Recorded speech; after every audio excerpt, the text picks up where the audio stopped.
Au troisième jour de manifestation contre la cherté de la vie, les pénuries alimentaires et de médicaments, mais aussi l'absence de liberté à Cuba.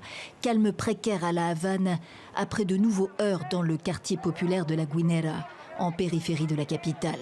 C'est là qu'habite Waldo Herrera. Il suit la situation de près.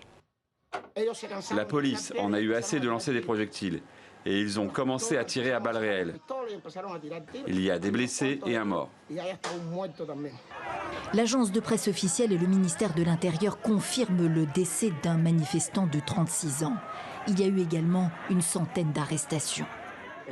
Aujourd'hui, je veux dénoncer la répression atroce du régime castriste communiste contre l'opposition pacifique à Cuba, ici dans le quartier de La Guinera. Des activistes, mais pas seulement, sont descendus dans la rue demander la liberté, la fin de l'oppression, de la famine, de la misère. Sur ce, les autorités ont coupé l'Internet mobile aux grandes dames des habitants qui y trouvaient un peu d'air depuis 2018. Le ministère des Affaires étrangères reconnaît cette coupure d'Internet, mais nie la contestation sans précédent. Le 11 juillet, il n'y a pas eu d'explosion sociale à Cuba. Il n'y en a pas eu en raison de la volonté de notre peuple et du soutien de notre peuple à la révolution et à son gouvernement. Dans le même temps, le ministre accuse Washington d'alimenter la flambée des esprits. Le président cubain, lui, a justifié la répression contre ceux qu'il appelle des contre-révolutionnaires. Ils ont eu la réponse qu'ils méritaient.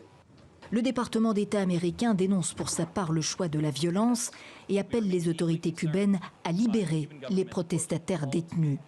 Sur le fond, Washington maintient son blocus économique à Cuba, confronté à une crise aiguë en l'absence des touristes en pleine pandémie de Covid.